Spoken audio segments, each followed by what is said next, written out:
Welcome everyone to Syracuse Silver Knights Soccer as the Syracuse Silver Knights and the St. Louis Ambush get underway here at the On-Center War Memorial Arena. Christian Guzman here with you on the call alongside Jonah Carpia for the first half. And Jonah, this is a critical game for Syracuse, who needs every win they can get to stay in that coveted second place spot in the MASL Eastern Division. Yeah, right now Syracuse 10-7 on the season. They're second in the East, but only a half a game up of the Florida Tropics right now. But they've won 4 of their last 5 games, and they have 2 against St. Louis this weekend. Quickly, the starting lineups for both teams. First for St. Louis in goal, Paulo Nascimento, Robert Acosta, Lucas Almeida, Alex Duarte, Dylan Hundelt, and Everton for the Ambush. For Syracuse, the starting lineups for them was Domenico Vitale, Bojelovac, Darren Toby, Patrick Thompson, and Slavisa Ubiparapovic, with Andrew Coughlin in goal. There's Joey Tavernisi on the ball right now, marked by Duarte. Very easy to tell who Duarte is in that silver hair that he poses. And Slavisa, left-footed shot. First of many we'll probably see today. This time it's into the netting. Should be a very interesting game between these two teams. These two teams have already met previously this year. Syracuse winning both of those games and that long weekend in the middle of January. First game 9-5, second game 6-4. Yeah, in those 2 games, Tavernisi had 7 points in those 2 games combined, and he's been red hot all season long. In fact, the last 5 games, he's had 7 goals and 7 assists. He's just been unstoppable all season. And clearance from Schindler actually hits the bottom of the scoreboard, I should say. We'll get a restart here at the shootout spot on the white line for the Ambush. Plus, not to mention, in one of those games, Andrew Coughlin tallied 26 saves. Career high for the Baldwinsville native as Ambush working around towards the right. Can't find anyone, though. Tavernisi looks to get it clear. Strau Pepe runs towards the ball. Back over to Paulo Nascimento, who has had himself a very nice MASL season, despite all the shortcomings that the Ambush have. No one marking Nascimento. He's all alone free. Gonna try to shot, and it's just over the bar. Well, when you give someone that much space, yeah. I don't care if it's a goalie or not, they'll be tempted to attempt a shot there. And Nascimento had all the time he wants to try and fire one on net. Syracuse doing it again, giving him all the room in the world. Nascimento, like Coach Ryan Hall said earlier this week, very good with his feet. So I'm surprised that they're not marking him any tighter. Still, Nascimento has a ton of room down there.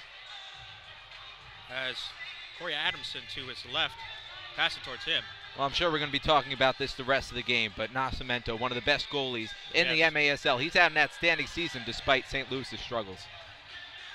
Nascimento with 235 saves on the season. That's a 67.1 save percentage, I should say, for the goalkeeper out of Natal, Brazil. Yeah, he hasn't really been the problem. It's really been the offense all season long for St. Louis. It's one of the reasons why they're -40 in goal differentials. Just haven't been able to score. Not going to be able to help out here with a 3-line violation, and Syracuse now gets an opportunity from the opponent's shootout spot. 12:44 left to go in this first quarter. No score between the Silver Knights and the St. Louis Ambush. However, Syracuse, an opportunity here from Jake Schindler. Schindler over to Ben Raymond. Now down low for Tavernisi, and tried the tight angle there. Still in play, though, as Slavisa now has it. Slavisa marked by 2 men there, and Callahan able to get it away, but not only as far as James Thomas. Thomas running against Jake Schindler there, and Schindler able to beat Thomas to the ball first. Now Thomas pressuring the Rochester native in the corner.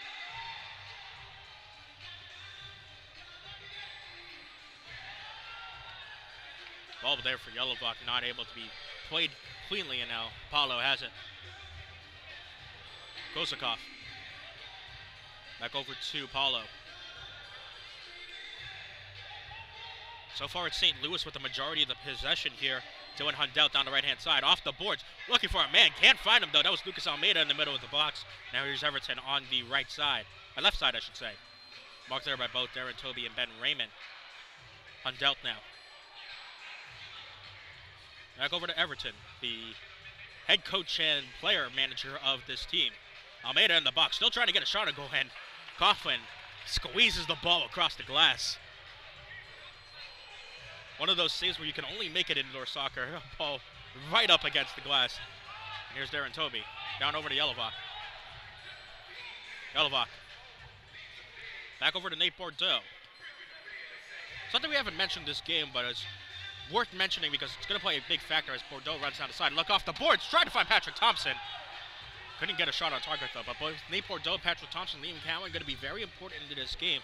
All three midfielders have to play without the support of Bernardo Forbes, who has been suspended for this game due to penalty points accumulation. No foul called here by either referee. Eventually, Syracuse gets the call back as Joey Tavernisi there was tied up with the ambush defender. It looks like that was Kosakov. Well, this is a great opportunity for the young guys, possibly the future of Syracuse, to really step up without having Forbes in the game. You mentioned it, Ben Raymond, Nate Bordeaux, Patrick Thompson. Those are the guys you want to look toward. Patrick Thompson only in his second season with Syracuse. Bordeaux is the main veteran. He's been here since 2012, but still hasn't had a season like this in quite a while. Lucas Almeida tried the first timer, and the shot in front of net, not able to be redirected in there by the ambush player. That was Robert Acosta in front of goal. He was not able to get his shot on target. Also, though, you don't want to discount guys like Joey Tavernisi and Slavisa Ubi-Parapovic. Believe me, they're going to be a factor. We mentioned Tavernisi, last 5 games, 7 goals, 7 assists. Slavisa Ubi-Parapovic, the last 5 games, 6 goals and 5 assists. So don't think for a second those guys aren't going to show up in this game. And the veterans such as Domenico Vitale, Bo Yelovak on the bar right now. Going to be crucial as they have been throughout this entire season. But here's Slavisa, marked by Duarte. And a left-footed shot from the Bosnian goes right into the hands of Paulo. 5 minutes now through here in the first quarter. Still no score. Bojelovac wants to change that, though, as Nascimento swallowed his goal. Falls to the feet of Ubi Parapovic. And Syracuse settles. Looks like the shot from there from Domenico. I'm not sure if that was an intended shot or not. It went well wide. Still a settles for the feet of the Silver Knights. Darren Toby back onto the field, a 7-year veteran. And Toby now finds himself with 30 blocks on the season. A very nice season so far for the defender from Trinidad and Tobago. And he's 36 years old. He's the oldest player on the team, but he's been a big reason why this team is in the position they are right now as far as the playoffs are concerned. He's been an anchor on that defense. I think Darren Toby wishes Brad O'Quinn was still on this team just so that O'Quinn could have the title of oldest player on this team. Patrick Thompson in front of the box. Ben Raymond can't get a shot away, though. Richard Schmerman there on the defense. Age isn't necessarily a bad thing, Christian. No, never. I think they say 36 is the new 35. Sure. I had no idea where you were going to that, but let's take it. Patrick Thompson coming well out is João Pepe and does enough to distract Thompson. Nascimento gets it off the boards, but back to Thompson. Here he's Ben Raymond. Raymond! And a shot nicely saved by Nascimento's left leg. It for Bordeaux. Tavernisi playing target man in the middle of the box, and Corey Adamson able to make the tackle, but back to Tavernisi. Tavernisi with another shot, and Richard Schmerman there with the block. Syracuse settling things down here, but they've finally been able to see a few offensive chances after not getting that many within the first 3 or 4 minutes. Here's Darren Toby, back over to Vitale. I'm kind of surprised how close and how tight St. Louis is playing on defense right now. They're almost going with a full field press. And that's dangerous when you have someone like Bo Yelovak in the box. Fortunately, St. Louis not able to control it for a long enough time to get a strong enough foot on the ball. And here's Yelovak back again in the Syracuse offensive zone. He'll play off the boards for Bordeaux. Bordeaux marked there by James Thompson.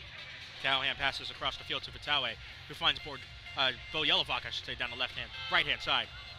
Pressure coming from Nestor Hernandez, the double, and Liam Cowan trying to help him out, but Hernandez gets the ball away, and St. Louis wants to break now. And Thompson goes over the top of the ball, can't control it cleanly, and Liam Callahan picks it up. I'm surprised you don't see more of that in kind of these confined spaces in indoor soccer. Someone runs a little bit too faster than they anticipate, and then their foot goes on the top of the ball. Yeah, I wonder if his cleat got caught in the turf or if he just slipped.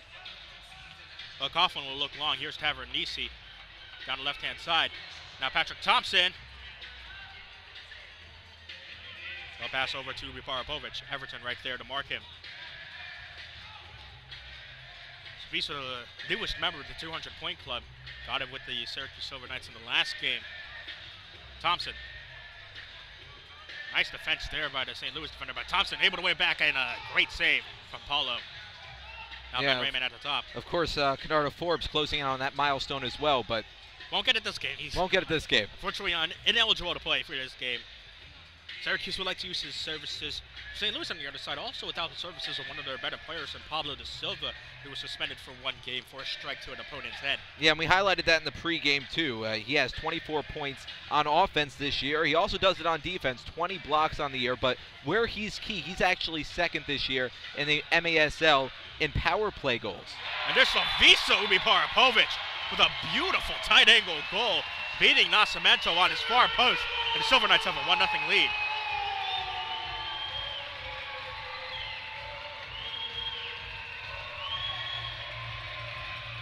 Well, it doesn't get much prettier than that, Christian. Oh, no, the clinical finish from the Bosnian puts him up to 18 goals on the season.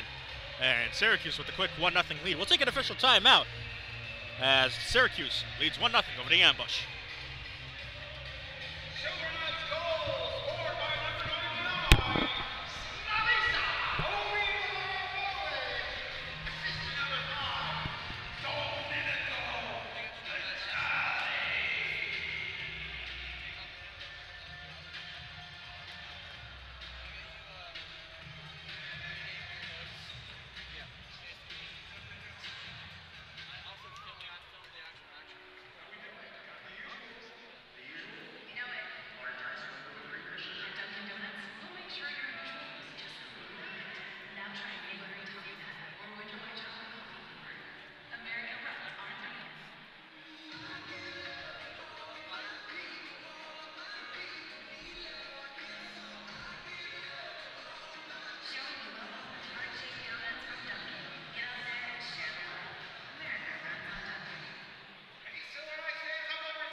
The Syracuse Silver Knights would like to thank Miter USA for providing today's match balls. Miter, founded in Huddersfield, England, is one of the world's oldest sporting goods brands, starting production in 1970.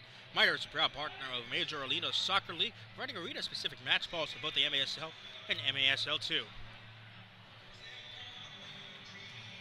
So Syracuse with a quick 1-0 lead off the left-footed smash from Slavica Ubi-Parapovic, as PA announcer Alan Venture likes to say here at the onset of War Memorial Arena. We'll restart things here with Syracuse leading 1-0, and immediately a bad pass from Kosakov intended for Schmerman. And Syracuse gets the ball back as it looks like Stefanos Stamioakatos was forced into the boards by Schmerman.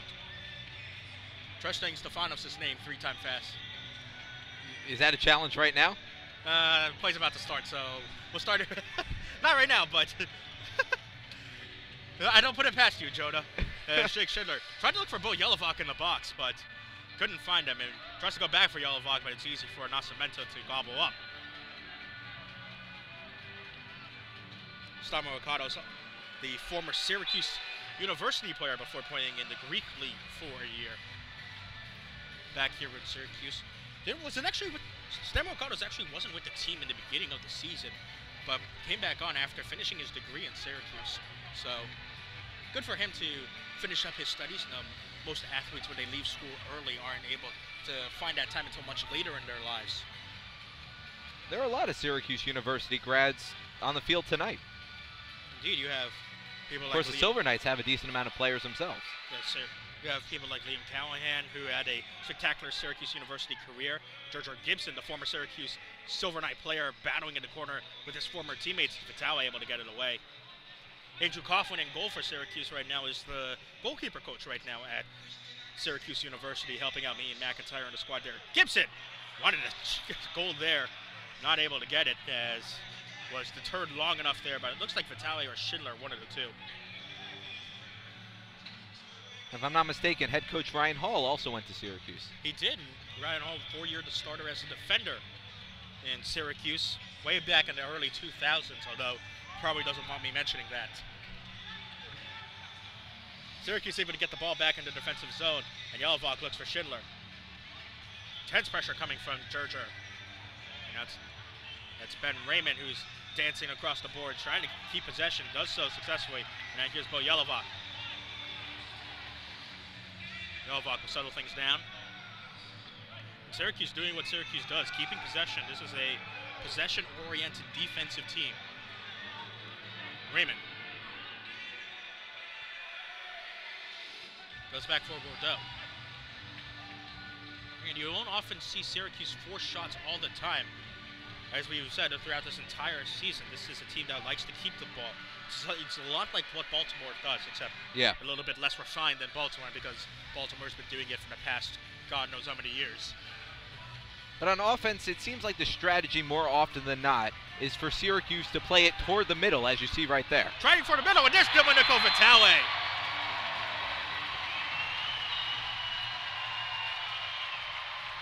It's like you drew it up for Coach Ryan Hall. Tavernese gets the ball down the right-hand side, bashes it over the middle, can't find Patrick Thompson, but Domenico Vitale is right there to slot the ball in for his second goal of the season, and the Silver Knights lead 2-0. I have a little bit of Tony Romo in me. Not a lot, I said a little bit. I don't know, Jim. You're not that good. Oh, wow. I'm sorry, you're not that good. Tony's good at his job, okay? That's why. Wow, shots fired, man. Let's get back to what was happening on the pitch here. 2-0 Syracuse Silver Knights. Well, so Domenico Vitale gets his second goal. The point I was trying to make there before Syracuse executed on offense was if you're St. Louis and you're trying to figure out how to play Syracuse on defense, force them toward the outside, force them toward the boards, pin them to the corner, pin them toward the wall. That's how you limit Syracuse's shots. St. Louis beating Syracuse at their own game, getting the ball into the middle. There's Cordy Adamson who gets the ambush on the board. Not more than 20 seconds after the Syracuse scored. Now it's 2-1 Silver Knights. It looked dangerous there initially because Coughlin was forced well out of his goal, being pressured there by people like Adamson, and eventually St. Louis able to keep the pressure up because that was a really unsettled situation. That's where Syracuse can sometimes falter when the ball is really, really unsettled and there's not a set defense for the Silver Knights, because the set defense for the Silver Knights is where they really lock down.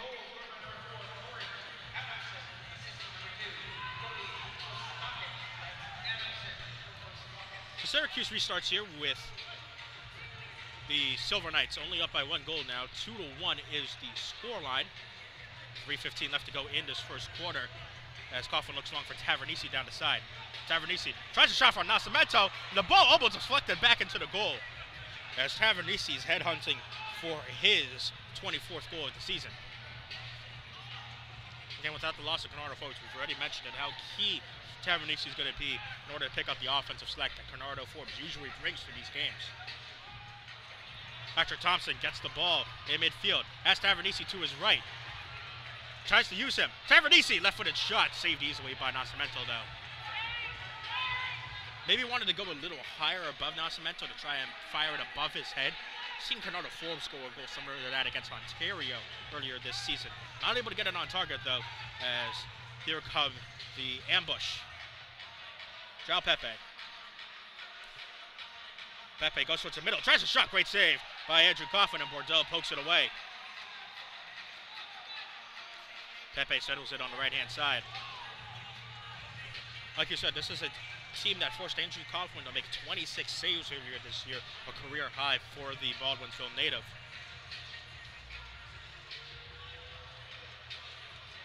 Alex Duarte with the shot, not on target though. Taken to the ground, there is James Thomas, and no call given to the ambush. St. Louis gets to hold on to the possession. 1:46 left to go now in this first quarter. Still 2-1 lead for Syracuse. They have goals from Slavica Udiparapovic and Domenico Vitale. A goal from St. Louis coming from Corey Adamson. Raymond pushes Cody Kostakis on the boards. Kostakis, I should say. Callahan not able to get the ball cleared. Lucas Almeida right there in the corner fighting Callahan. And Almeida able to get the ball away. Nice turn from him, and Coughlin has to come out of his goal. Dangerous situation there from Andrew Coughlin with a player right in his face in James Thomas. Yeah, and that was a missed opportunity for Thomas, who really had a one-on-one with Andrew Coughlin and probably could have beaten him that close to the goal. Thompson lets the ball go past him, but it's towards the feet of Robert Acosta. Now here's Nascimento over to Almeida. Under a minute to go in this first quarter. Syracuse with a 2-1 lead. Here's Paulo. Ballo looking long, but Ubi Parapovic, nice job in midfield to block the intended pass. And Everton can't keep the ball stay in the field as he takes a nacho from a young fan there. This is Everton. This is a man in Everton who's really friendly with a lot of these players on his team. We saw Joey Tavernisi an hour before the game give a big hug to Everton and spend a lot of time talking with him before the Silver Knights began their warm-ups. Saw him right as the players were announced go over to Coach Ryan Hall and give him a big bear hug as well. So a lot of friends on both of these teams in this tight-knit indoor soccer community.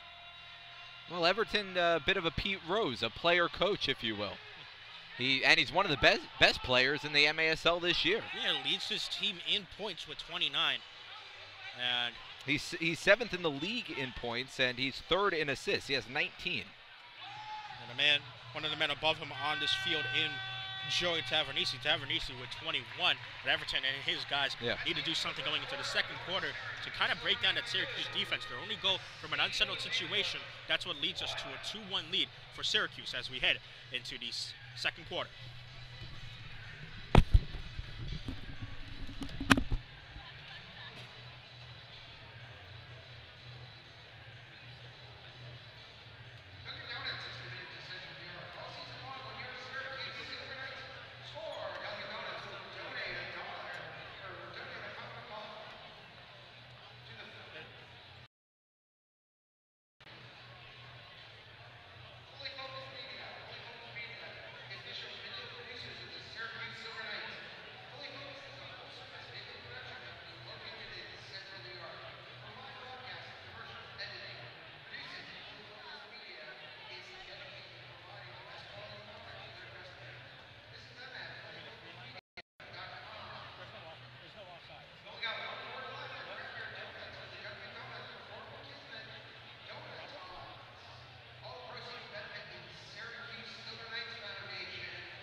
Welcome back to the Untitled War Memorial Arena as the Syracuse Silver Knights hold a 2-1 lead over the St. Louis Ambush here as we are about to begin the second quarter. For those of you who just joined us, Christian Guzman here with you on the call, joined as always by Jonah Carpio will be joining me for the first half. Justin Pora on the call with me for the second half. Goals in this quarter coming from Slavisa Ubi Parapovic and Domenico Vetawe. The Syracuse Silver Knights for the St. Louis Ambush, Corey Adamson, the Clearwater, Florida native, getting the lone goal for the visitors in white in St. Louis. But Jonah, it's been really another key for Syracuse, again, still being the good team possession. That's really what's gotten them this one-goal lead here in this quarter. Really, the St. Louis goal, as you can see, was really a scrappy situation that Syracuse, any team in the league, and for that matter, in fact, would probably have given a goal up in that fashion. Well, I think the pace of play really has been very indicative of where these two teams are as far as the playoff standings are concerned. Right now, St. Louis is eliminated.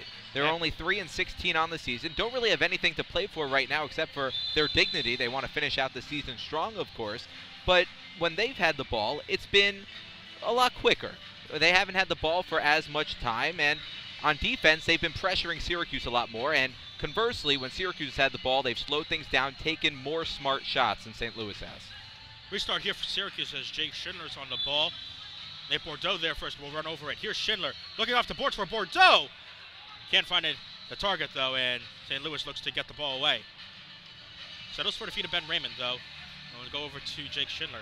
And again, this is a St. Louis team, like you said, is trying to end the season strong, but they only have 3 more games left, including this one. And if the recent track records have shown with St. Louis and against their opponents, not going to go well for St. Louis, since they have to play Syracuse twice, including today, and they have to play Monterey, as a shot from Esther Hernandez is blocked by Ben Raymond. Syracuse already has beaten St. Louis twice, and Monterey just suffered their first loss of the season to the Sonora Soles back down in Mexico just on Wednesday. But still a one-loss team, and a Silver Knights team who is hunting for the playoffs and has already beaten you twice. Can't look good for St. Louis fans who really want to see their team win another game on the season. As Everton went for goal there. Couldn't find the target. Maybe also looks like it was Dylan Hundelt who was running down the far post of Coughlin. But Tavernese tried to find a nice ball there. Couldn't get it though, as Almeida with the nice block, preventing the ball getting to Bordeaux. Well, one thing that may be promising for St. Louis fans is that 2 of their 3 wins this season, and granted 3 wins isn't a whole lot, but 2 of those wins have come on the road. And Syracuse just 1 game over 500 at home. And that shot just goes off the near post there. Looks like that was James Thomas. And Schindler able to block it. And actually, that was Richard Sherman who did the shot there, because he's the one who just blocked Schindler there. All right, both Sherman and Thomas are pretty tall guys on this field. Sherman at 6'2", Thomas at 6'3". So when both guys are on the field on this team, kind of difficult to tell one apart from the other. Syracuse gets the ball back and appeals a handball from the St. Louis bench there. But no foul given there by the referees. Toby being pressured by Almeida. Passes over to Andrew Coughlin. Coughlin looks for Liam Cowie, and nice pressure coming here from Robert Acosta. But the ball goes to Slavisa and back over to Darren Toby. 2 minutes gone in the second quarter. No goals scored here, but it's a 2-1 lead for Syracuse. It's Bo Jelvak down the left-hand side, marked there by Duarte. Jelvak goes for goal, and nice low save from Nascimento. A great block there from Everton, denying Domenico Vitale his 2nd goal of the game. Yeah, Everton showing his veteran leadership right there on defense, coming over, knowing that that Vitale had a wide open net virtually toward the corner, the left side of the net, and Everton coming over and making sure that was not a goal. Slavisa not able to find Jelvak to get the ball on target. Settles for Liam Callahan. Callahan now back over to Toby. Slavisa. Back over to Darren Toby. Now here's Patrick Thompson. Thompson down the right-hand side against Acosta. Goes off the boards looking for Jelvak. Still an unsettled situation here. Acosta now marked in there. Duarte. Patrick Thompson, left-footed shot. As calm and easy as you like. Great placement there from Patrick Thompson once Bo Jelvak was able to provide the defensive pressure. Thompson with his 5th goal of the season, and all of a sudden, it's a 3-1 lead for Syracuse. And you mentioned it already, Christian, without Canardo Forbes playing, Patrick Thompson, one of those guys we're looking to maybe step up, a young player. He's the type of guy who can make a difference, especially on the offensive end. He's young, he's fast. He showed it right there. The Norfolk, Virginia native in his 2nd season with the Silver Knights picks up his 5th goal, and Syracuse now with the 3-1 lead.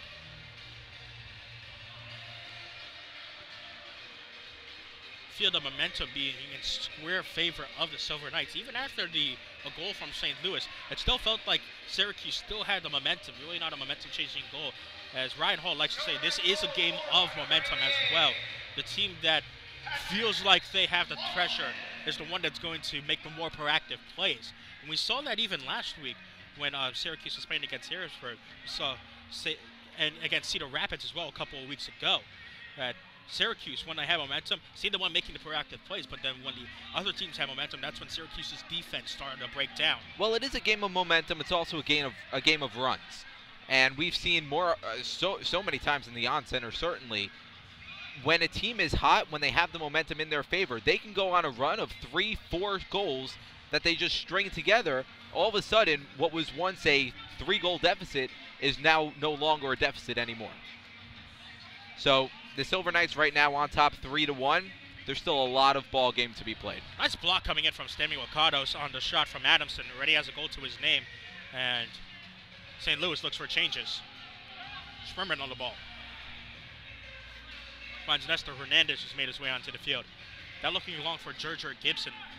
Again, Gibson, the former Syracuse Silver Knight, scored 25 goals and recorded 11 assists in his 2 years with the Silver Knights over the past 2 seasons. As that shot from Nestor Hernandez goes out of play. Corner kick coming here for the ambush.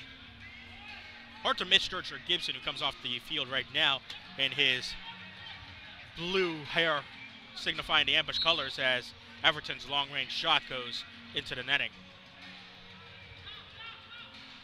Did he have gold hair when he was with Syracuse? No, I think it was just his normal black hair, I think. I'd have to double-check some of the photos from the past years, but as St. Louis clears the ball into the crowd, I don't believe he ever pulled out like any silver hair or orange hair. Really showing his love for the ambush here with that blue teal hair, you could say. Yelovak in the corner. Nice job here as Patrick Thompson now has it. Trying to go for Yelovak, sure, able to get the ball away. Almeida pressuring as well, and Almeida forces Bordeaux to the ground. And that's going to be a delay of game warning there as the St. Louis player rolled the ball away after the foul was called.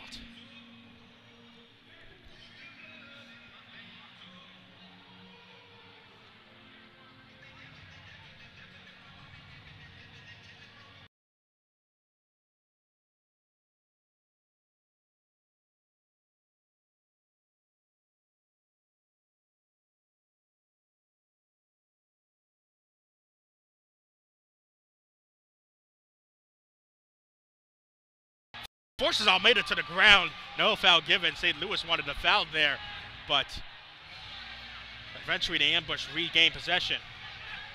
Pepe down over to Thomas. Thomas now looks long for Acosta. Over to Duarte. Thomas marked there by Vitale. Tried to look for a centering pass, maybe for Nestor Hernandez, but nice job from Darren Toby to poke the ball away. You've got 10 minutes left to go in this second quarter. Syracuse with a 3-1 lead. A goal in this quarter coming from Patrick Thompson. Almost a mistake there as Kostakis able to get a shot. Right, it went off the glass. And Kostakis again, nice save to his left from Andrew Coughlin. Coughlin going to take a breather as he forces his team upfield. Now looks for Tavernisi down the left-hand side. Tavernisi finds a wide open Liam Callahan!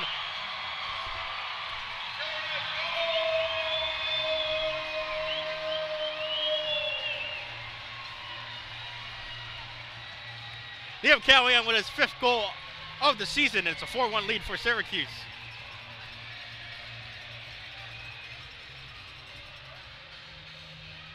Well, Liam Callahan wide open, the right side of the box, and couldn't have placed it any better in the net. Certainly well out of the reach of Nascimento in goal. Looks like Jamie Swarner wants a timeout. We'll take a break here. 9:33 left to go in the second quarter. Knights with a 4-1 lead.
We return to the broadcast after I have my voice return towards normal octave.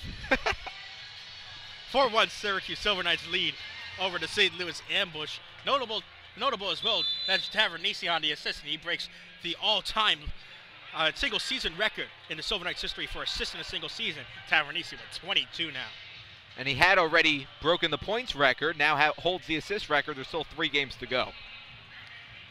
So with my voice now returning to where it should be in the normal active that it should be talking in, Everton runs over Jake Schindler. That'll be a restart for Syracuse. You're not the first, you won't be the last. Sean McDonough does it. Sean McDonough does do it. He's calling Monday Night Football. Exactly. We go back to that famous Michigan State call. I mean, you can't listen to that call without imitating McDonough's voice cracks there. So it happens to every broadcaster, I guess. Guess I'll have to just wear this one on my chin. Better it happens now in your career than maybe later on. Yeah, if fans want to hear it again, they'll hear it on the highlights back on the Syracuse Silver Knights YouTube channel. Be sure to subscribe to the Syracuse Silver Knights YouTube channel at Silver Knights Soccer. You can also subscribe here on MASL.TV for live MASL games all throughout the season as Joey Tavernisi's shot goes up and over the bar. You can catch games every week on the league's official streaming site, MASL.TV.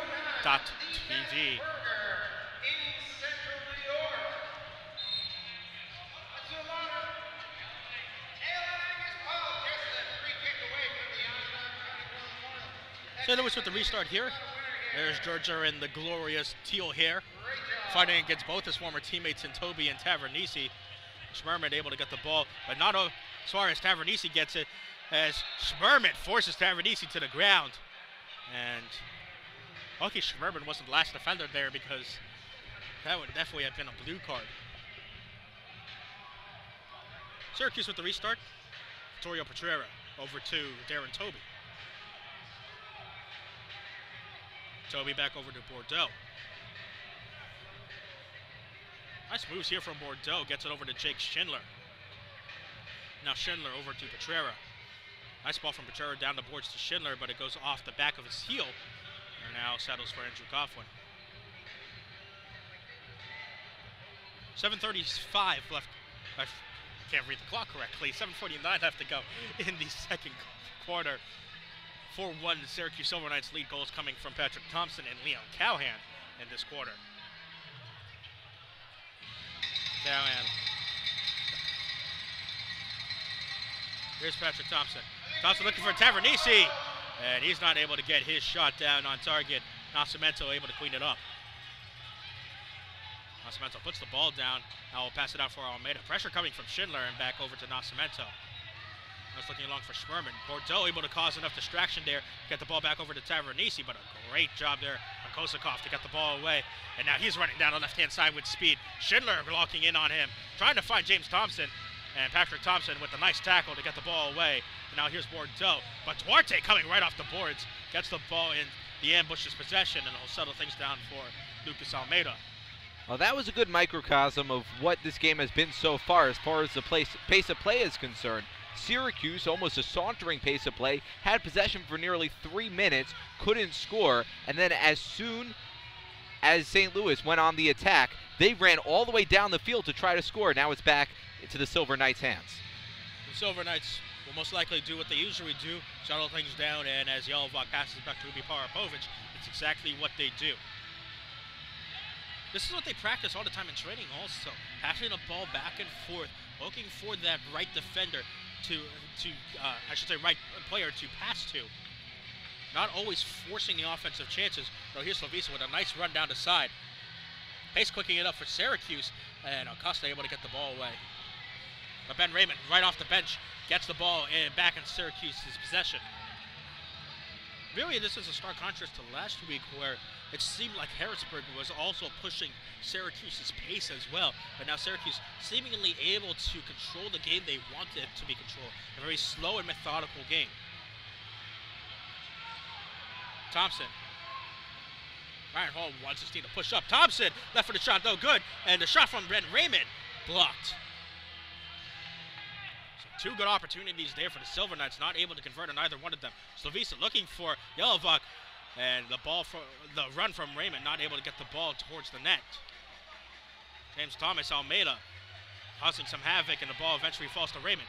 Ben Raymond tries the right-footed clearance to get the ball back. And to that's a perfect example right there, because Ben Raymond could have tried to go toward the net. He had a 1-on-2, if you will, but instead passed it back and is now playing it toward the midfield. Yeah, maybe you would have seen a team like Harrisburg, even the St. Louis team, run towards the left corner there, but instead Raymond knew that Darren Toby was behind him and was able to settle it down for him. And your Syracuse once again settling down to possession. Vittorio Petrera now gets the ball over to Bordeaux. Right. Syracuse swings it around to Tavernisi. Syracuse doing a little bit more of a conservative attack right now. They have a 3-goal lead. They're trying to maintain the 3-goal lead, not put the ball back in the possession of St. Louis instead of focusing on tacking on some insurance. Yeah, maybe another team would have tried that first time Nate Bordeaux shot right down there all the way when he was free on the right-hand side.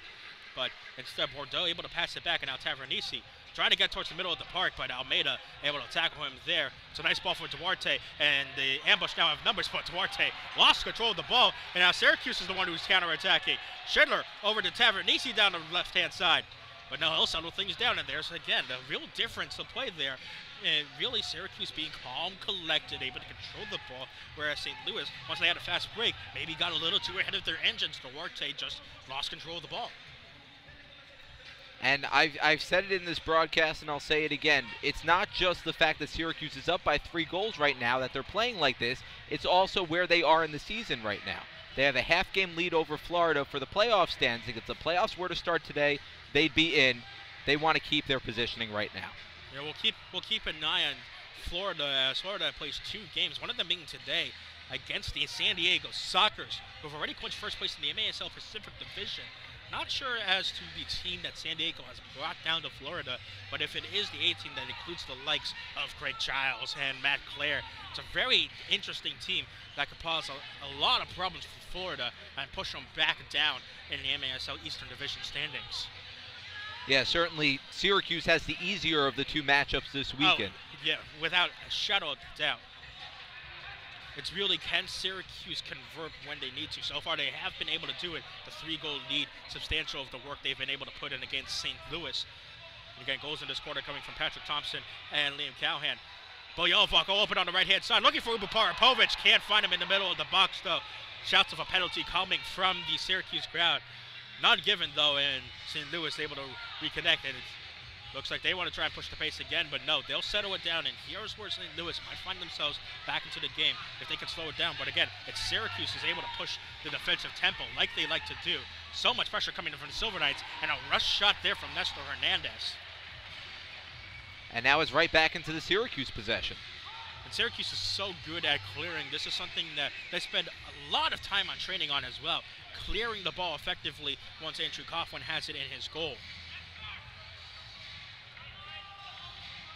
Syracuse not able to do so this time as St. Louis now has it. Nascimento now, but Nascimento can't find an open player. Patrick Thompson able to control it. Nice spin move to get away from a couple of players. And now he finds a wide open Joey Tavernisi down the right-hand side. Tavernisi will settle things down for Domenico Vitale! And that shot just over the bar. Isn't that amazing, though? Even a guy like Joey Tavernisi, who leads the team in points, is the all-time single-season points leader in Syracuse history, has a wide-open net and doesn't take the opportunity. Now instead he looked for Domenico Vitale, who arguably had a better opportunity than Tavernisi, and you could say that was the right play. It's just unfortunate from Vitale's side that he wasn't able to get the ball completely on target, but it's still, in hindsight, probably the right play. Unfortunately for Liam Callahan, not so much there as that ball goes into the crowd. 1:23 left to go in this second period. You could see that how much time the Syracuse possession-based style of soccer has taken off the clock. It's only so much time that St. Louis can have before this half to maybe even get some momentum going into the locker room, because that locker room speech changes drastically if St. Louis isn't able to get a goal before the end of this quarter.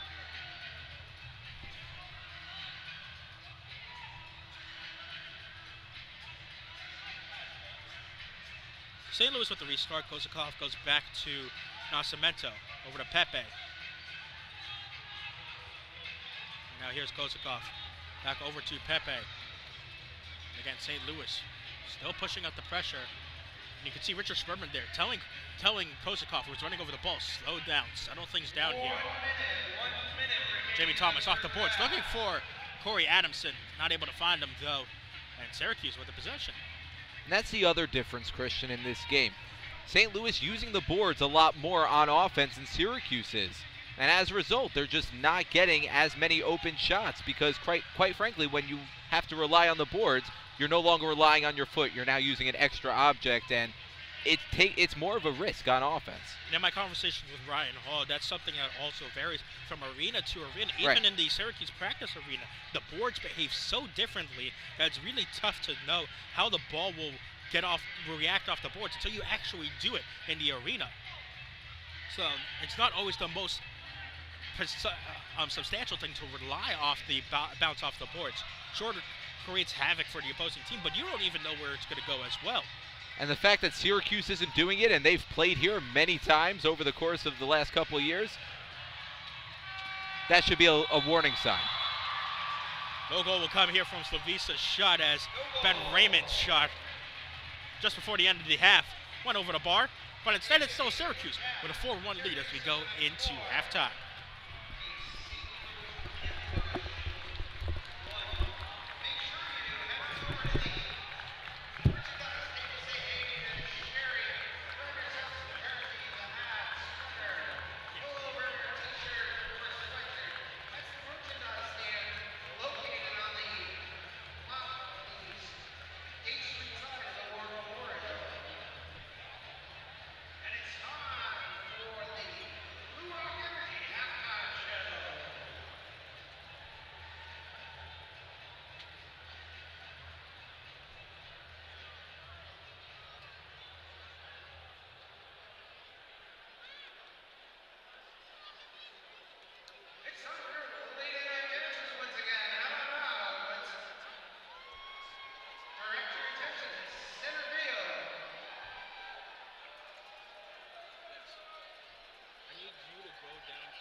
Make sure he knows that there's photos on it. Bring that back up to me, right? Just wait around at Allen. Yeah, go to Allen.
Get those donuts out. It's time for the Dunkin' Donuts Performance Kismet Donut Toss.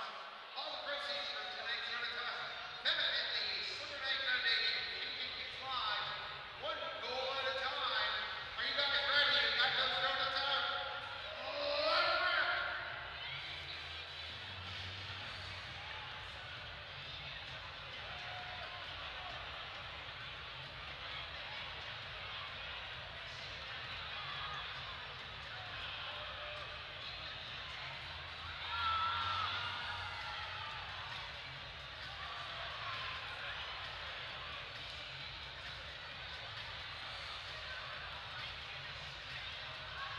Silver Knight Foundation supports programs of Syracuse Silver Knights. We're running a great program that goes to the library. We also have a anti-bullying program known as the Knights Go that we raise in schools throughout Central County.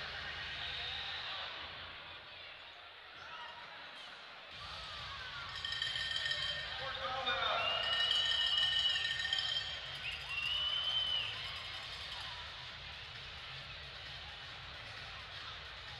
30 seconds left. 30 seconds left.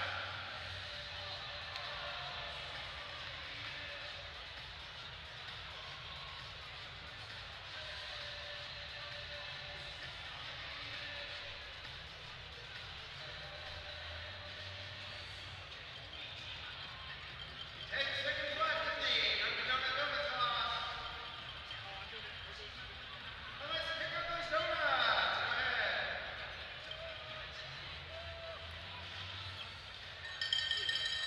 Fort Colville.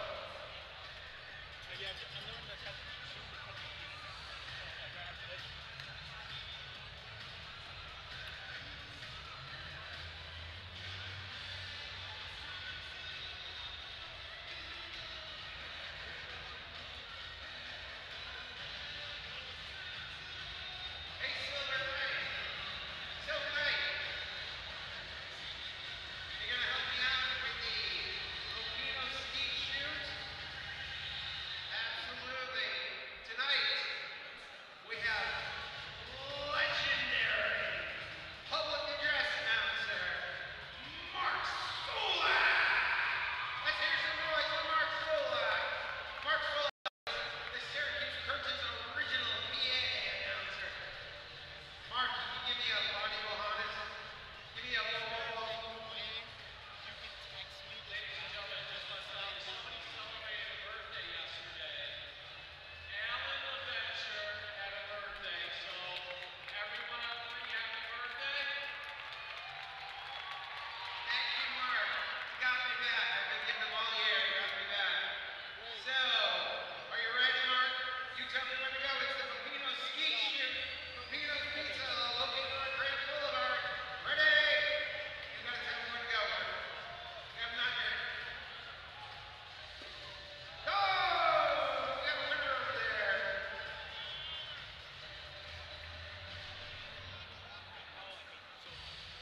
Oh, we're gonna make some noise over here.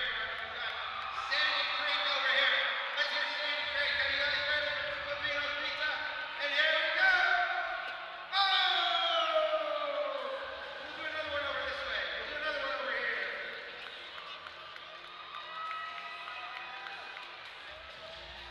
Are you ready? 1, 2, 3.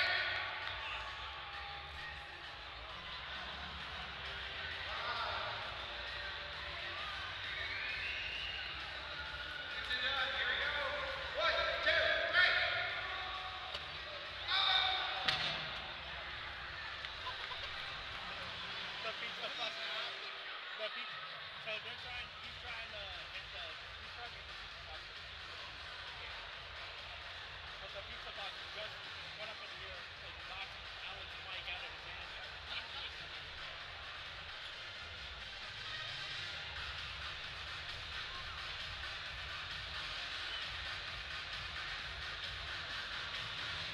Broken mic. Filipino's Pizza, Grand Boulevard. Make sure you check them out. The official pizza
couldn't get Mark to come and shoot it out last week, though, to get you out of his hands.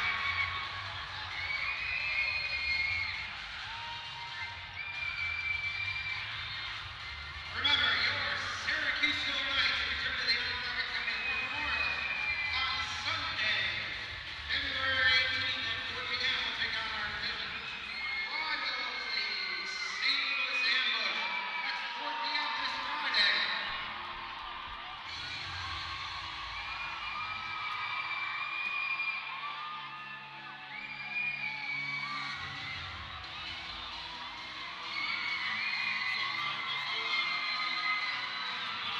Make some noise for that Silver Knight.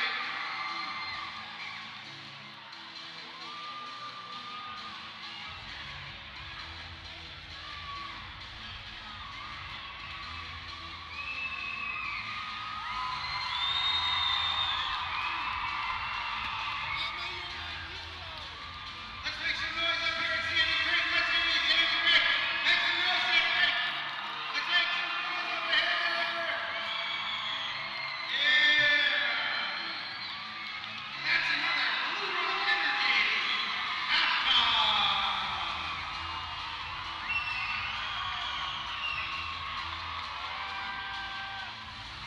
Sure to keep your eye out. There'll be trivia in the third quarter. Third quarter trivia.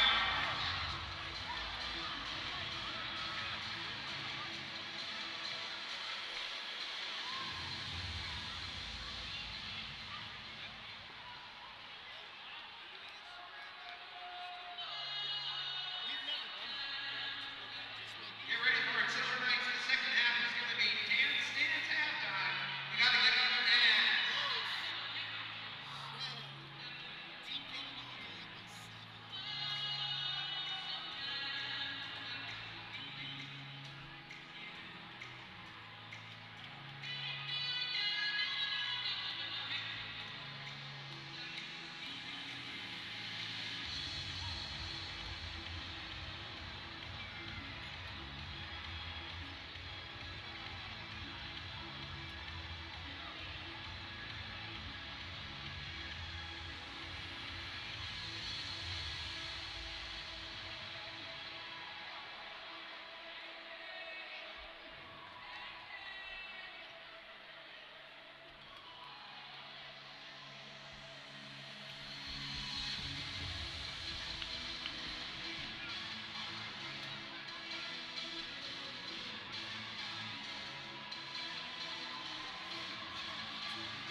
Second half about to get underway between the Syracuse Silver Knights and the St. Louis Ambush here at the Untitled War Memorial Arena. Hello, everyone. I'm Christian Guzman. On the second half with me is Justin Parr. Justin, how are you doing today? I'm doing just swell, Christian. How are you on this lovely Syracuse Friday night? Well, it's back to normal Syracuse weather after a balmy Syracuse day here. It was like 51 degrees, the high yesterday.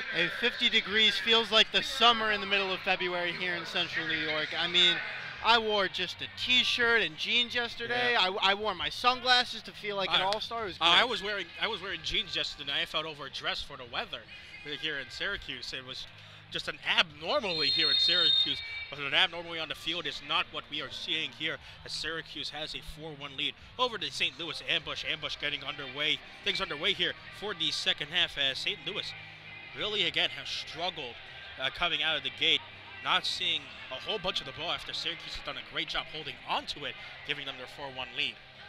And St. Louis hasn't really had too many great offensive games all season long, only 3 wins on the year, but Syracuse just happens to have St. Louis's number all season long. This is the third time these two teams are matching up. Syracuse with wins in each of the other 2 matchups, and they'll see them once again on Sunday. They're hoping for a similar first half. on Sunday as the one that they had today. And of course, looking to finish this game off as strongly as they started it, now off to a 4-1 lead. Just a really good cushion. And Andrew Coughlin really didn't have to work too hard in the first half. And I think that's huge. Really hasn't had to do anything, and that shows you how good Syracuse defense has been. People like Domenico Vitale and Darren Toby and Jake Schindler have done such a great job the entire season. Showed here as really Andrew Coughlin, like you said, hasn't had to do much with the 4-1 lead for Syracuse. Goals from in the first half coming from Slaviso Duparapovich, Domenico Vitale, Patrick Thompson, and Liam Callahan. Coming for the ambush, it only comes from the hands of Corey Adamson.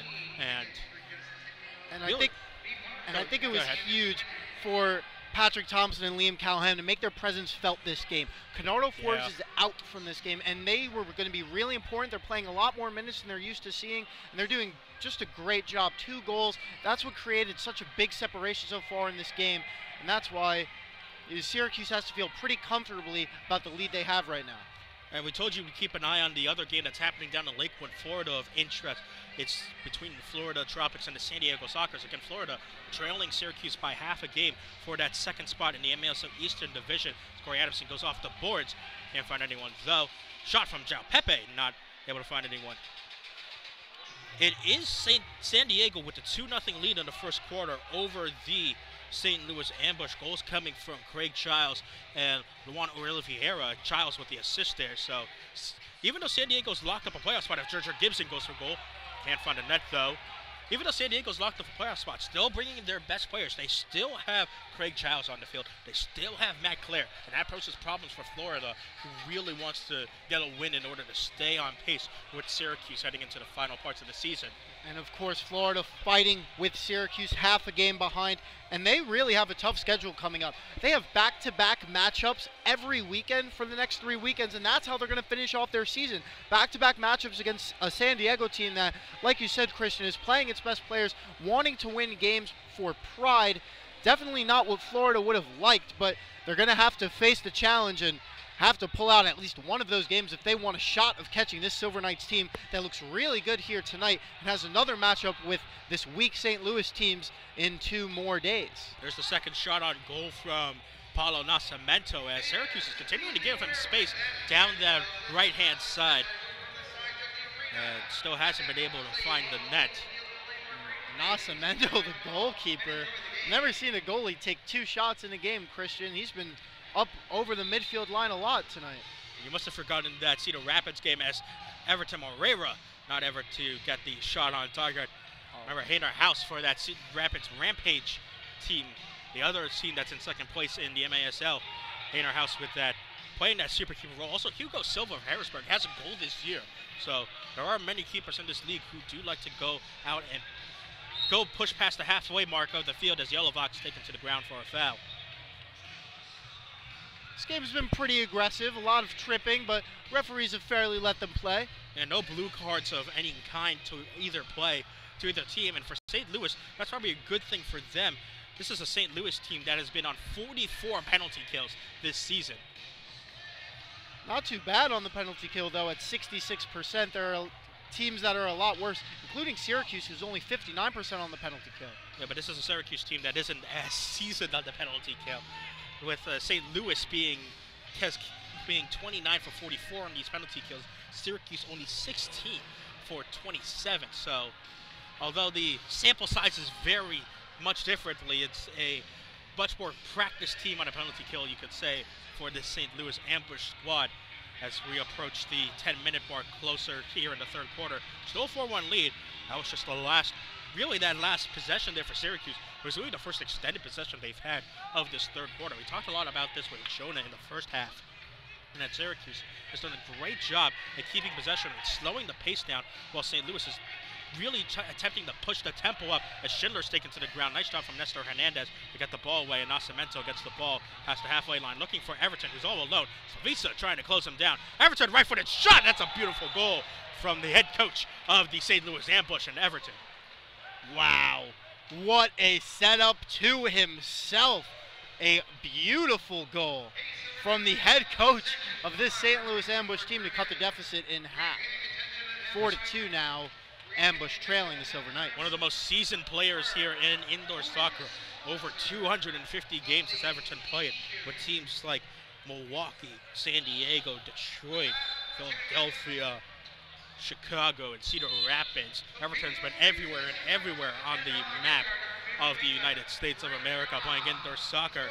And he picks up his 11th goal, his 30th point of the season. So you pull the Ambush within 2 goals. It's 4-2 now, Silver Knights. But now they'll get the ball here to start off the possession here after the goal. And so we look for Syracuse here to still keep that possession and control the ball and control the pace of the game like they want to, as Andrew Coughlin goes off the boards. Nice stuff from Almeida to get the ball away, but Darren Toby to the ball first. Syracuse now sending all their men up a little bit more, creating what seems to be fair numbered opportunities for the Ambush. Pepe, and that's how they got that first goal. Yeah, but here's Pepe now. Richard Schmermid also back over to Pepe. Pepe, great block there from Ben Raymond. The ball goes into the crowd, and Syracuse gets the restart. Right there, that just proves, that's evidence of how well this Syracuse defense has been playing all game long. Only 7 shots from the Ambush. A lot of deflections from guys like Ben Raymond, Domenico Vital, and Darren Toby. And another fast break opportunity, it looks like, for the Ambush right here if they work quickly enough. Yeah, Jamie Thomas tries to backheel there for looking for an Ambush player. Can't find him though, and now Syracuse might be the one who wants to break. Liam Callahan has the ball all alone on the left-hand side. Almeida closing him down. Tries to find Tavernisi on the right-hand side. He'll pass it back for Ben Raymond, and Syracuse will settle things down once again. A lot more conservative here in this third quarter, not looking to increase their lead as much as protect it right now. Thompson working against Almeida. But Almeida, nice job, get the tackle there. Tries to chip Coughlin, who's off his line.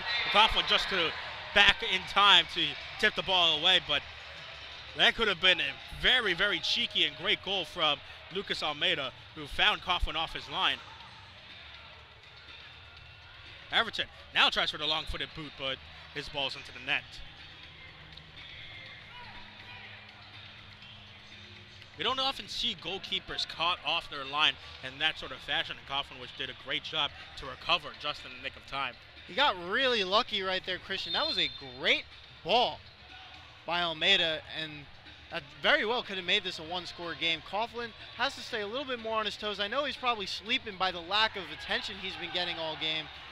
Now he's really got to pick it up. Well, here's some attention here as the shot for Corey Adamson was scuffed there on a beautiful ball, I should say, from Everton. Alex Duarte starting the fast break, and Kosikov will force Bordeaux off the ball and over to Paula.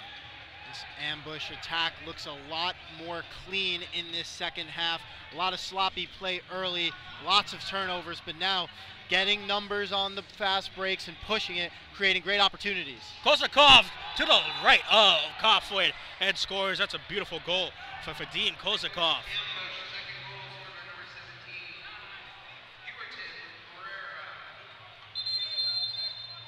Christian, Andrew Coughlin has had a couple of great games against St. Louis. Now against only 8 shots, he's let 3 of them go by. Yeah, and that forces Ryan Hall to call timeout. Well, Yellow Fox arguing with the officials about something. So is Domenico Vitale, but Ryan Hall is going to ask for his team to huddle up here. 8:05 left to go in this third period, and the Ambush have scored twice here to pull the game within once. Syracuse leads 4-3.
MASL and Midas share a long-term vision to see arena soccer grow in North America. Midas Astro Division Ball is the official game ball for MASL League play. Midas Astro Division is designed specifically for play on artificial surfaces. It features a more accurate flight than the average ball. That's a 30% reduced bounce to make it play more efficiently in arena soccer. And you're watching the Syracuse Silver Knights on MASL.tv. You can catch every game each week on the league's official streaming home, MASL.tv. And you can also get the latest news on MASL and your favorite teams. Make sure you are following along on MASL Soccer on Facebook and Instagram, MASL Arena also on Twitter. Syracuse will restart here with 8:05 left to go in the third quarter. It is a 4-3 lead now for Syracuse after they've allowed the first 2 goals in this third quarter. Goals coming from Everton and from Vadim Kozakov. Kozakov getting his first goal of the season. And Silvisa now getting pressured here from Duarte. And now this seems like a St. Louis team that is kind of rejuvenated now. Really needed that spark to see a couple of goals hit the back of the net as Coughlin looked long for Tavernisi, but it goes into the hands of Paulo. The offense just looks a lot more precise, really good passes. They're getting numbers into Syracuse territory, and that's what's led to 2 pretty easy goals. Andrew Coughlin not even coming close to saving either of those, as they've cut this deficit into 1, not even halfway through the quarter.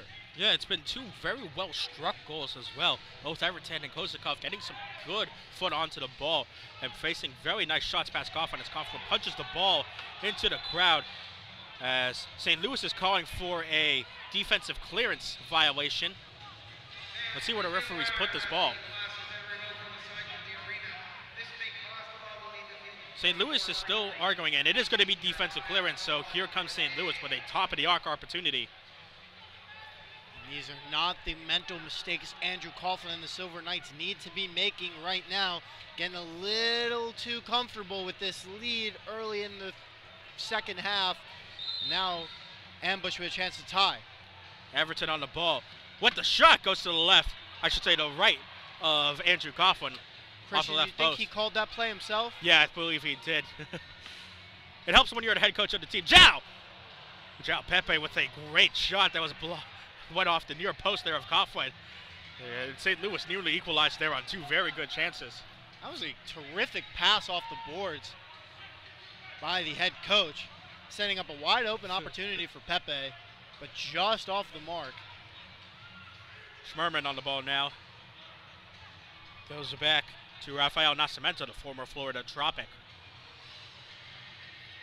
Over to Paulo Nascimento, no relation to either man. Here's Gerger Gibson, the former Syracuse Silver Knight.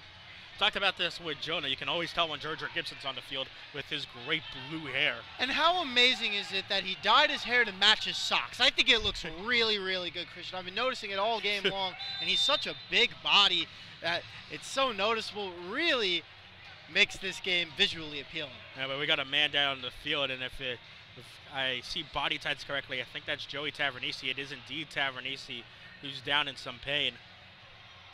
Tavernisi still taking a knee, needs a minute to compose himself here. Looks like he will be able to walk off under his own power. Maybe get a look there from Tyler, the assistant trainer here on the Syracuse bench, as Syracuse will restart. If Joey Tavernisi cannot continue in this game, I don't know how Syracuse is going to be able to hold this lead. They've looked awful so far in the second half, and losing your top player is not a way to make that better. They would be without 2 of their top 3 players, I would say, if he's unable to return, and that would not be good for Ryan Hall and the Knights. Looks like Tavernisi will be okay. He's up on the bench and seems lively.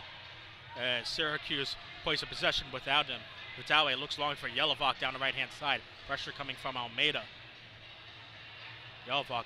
Duarte came with a soft double there and forces the ball back to Vitale, but here's the ball off the boards back to Yelovak, and Bordeaux goes over to Vitale. Vitale with left foot goes towards the boards, and he's crashed into the boards by Gerger Gibson, and that's a foul. Surprised to not see a blue card come out here from the official onto Gibson, as it's a pretty hard boarding cow, and Vitale's taking some time to get up.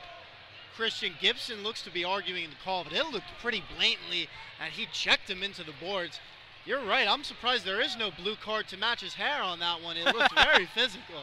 And the blue card is a kind of a different color tone than It's more the like here. Nascimento's jersey.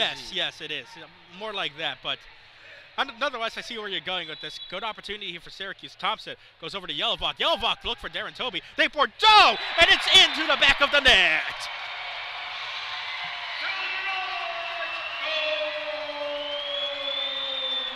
And Bordeaux has had a proponent of scoring some screamers this season as he picks up his 14th goal this year. It's been a great year for Nate Bordeaux, really breaking out as another attacking threat for Syracuse, and he restores Syracuse's 2-goal advantage, 5-3, leading over the Ambush here in the third quarter with 5:29 left to go. Christian, he's had a goal in each of the previous 2 games against St. Louis. He had 2 goals last weekend against Harrisburg. Nate Bordeaux is a force, and he scored that goal in a perfect time. It looked like Syracuse was losing the luster that it had early in this game, but after giving up 2 quick goals, but now more than halfway through the third quarter, extending that lead once again. So 5-3 is the lead for the Silver Knights as Slavisa picks it up at midfield. Looks for Yelova, and now tries a crossing pass. Eventually it finds Ben Raymond. It looked like Dylan Hundelt might have had a chance there, but now Richard Schmerman fighting off Raymond, and a foul's eventually going to be called on Raymond. Didn't like the late whistle there. Schmerman able to do enough to force the foul. A lot of complaining from the players in this game, though. There have been no cards out here. I mean, pretty fair officiating, I would say, by the referees. Yeah, but I would agree with that as well. Kozakov goes for a blistering run down the right-hand side. Able to get past Liam Cowan. Kozakov tried to go off the boards. Looked like it hit the net, so I'm surprised there's no whistle blown, but instead it will be Syracuse who regains possession. Slavisa has all the time he wants down the left-hand side. Jake Schunner was blistering for a run down the left-hand side as well, but settled things down for Ben Raymond. And it looked like he had a little bit of space too, Christian. Yeah. I mean, there was a defender parallel to him, but Jake Schindler Yelovak looked for back post and couldn't get the shot there on target. It's a blistering shot as well from Bo Yelovak, who's looking to get on the score sheet. Darren Toby with Everton pressuring him hard, and here's Syracuse now. Ben Raymond forced back into the corner by Nestor Hernandez. Nice footwork by the Silver Knights here with the pressuring defense by the Ambush. Yeah, but Hernandez able to get a foot on that. However, Raymond is controlling it. Now has some space down the right-hand side. Nice job there. Looks like by Acosta, who closes him down cleanly. And now Darren Toby can't beat Everton on the foot race there. And Raymond and Hernandez have a 50-50. Won by Ben Raymond. And a tackle there coming from Kostakis, not able to deter the Silver Knights enough, and eventually the ball finds the arms of Nascimento. Here's Hundelt. Hundelt taken to the ground by Fatale, and the Ambush have a restart. Some good moves from Syracuse to create an opportunity right there, but the Ambush defense was too tight for them to really get a shot off. Wasted opportunity from the Silver Knights. Great defense, though, by St. Louis. Under 3 minutes and 30 seconds left to go in this third period. 5-3 Silver Knights lead. One goal from the Silver Knights coming from the foot of Nate Bordeaux. Ambush getting goals from Everton and Vladim Kozakov in this quarter. Nascimento playing well past halfway again. Over to Acosta. Back over to Nascimento. Finds Hundelt. Down to Duarte. Going Hundelt. Paulo. This is the style of possession that Syracuse likes to play. Cool and calm. Hundelt. Trying to battle Tavernisi. Instead finds Duarte. And this is a defense we haven't really seen in the second half from Syracuse. This is the way they like it. Wants to compete 5-on-5 in their zone if the opposing team has the ball. The Ambush have gotten their goals so far in the second half from fast breaks. Yeah, in a way, that is the more dangerous Syracuse defense, with them being able to set up, allow them to see where the ball is moving, and really it's a defense that has proven successful so many times for Syracuse as Liam Callahan now has a right-footed shot. Great save from Paulo, and the redirection from Yelovak, not able to find the back of the net, but two great chances there from Callahan and Yelovak. The rookie right there with a great shot, looking to get his second goal of the game, 6th of the season. Fortunately, just Nascimento making a great play, saved the ball. Yelovak couldn't finish the rebound. Nascimento doing everything he can to keep the ambush in this game. It's Corey Adamson, a goal to his name already. Tries to fight off Yelovak head. It's Adamson who has to pull the 6'3" frame of Bo Yelovak to the ground. That's quite a mismatch. Corey Adamson standing at 5'7", 155 against the 6'3", 195 body of Bo Yelovak. It's not easy to take down the captain of this Silver Knights team. Hence, the free kick for Syracuse. Yeah, the Serbian versus the Clearwater, Florida native. It's kind of hard to see who actually wins that battle. Callahan now down the left-hand side, being forced away by Pepe. Eventually, Nascimento. And the ball is, Nascimento touched the ball out of the box. That is a blue card. Nascimento saying that the ball was in the box by the time he touched it, but he had a foot outside the box. That also means, if I understand correctly, that's a shootout opportunity for Syracuse. And there's a Bosnian on the field with a left foot that wants this shootout. Christian, that is not the mistake you can make if you're St. Louis in this game. You did such a good job in this second half to make your mark, come back in this game, prove that you can hang in there with a playoff contender in Syracuse. And now, just a poor decision by Nascimento, and that's going to set up Slavica Ubi-Parapovic, the all-time leader in points for this Syracuse Silver Knights franchise. And when he's coming at you, watch out. Yes, it'll force Rafael Nascimento to go to the box momentarily. Should Slavica not score from this shootout, it will still be a 5-on-4 for Syracuse. The thing is, this is Slavica Ubi-Parapovic, who already has a shootout goal to his name this season. Got it against Harrisburg back on December 29th. For those of you who don't know how shootout works here in the MASL, ball starts on the shootout spot there on the white line like you see right now.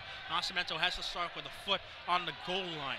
Now when the shootout starts, Nascimento cannot move outside of the box until Slavica attempts a shot or attempts a pass. Silver Knights fans getting loud. The Bosnian waiting for the sign from the referees. There's actually 5 ambush players on the field, and yeah, the referees are forcing Everton to go off the field. So 5-on-4, Slavica can't score here, but should be a good opportunity for the Bosnian. Here's the attempt. Slavica takes it around. That's a beautiful, beautiful shootout goal from Slavica Ubi-Parapovic.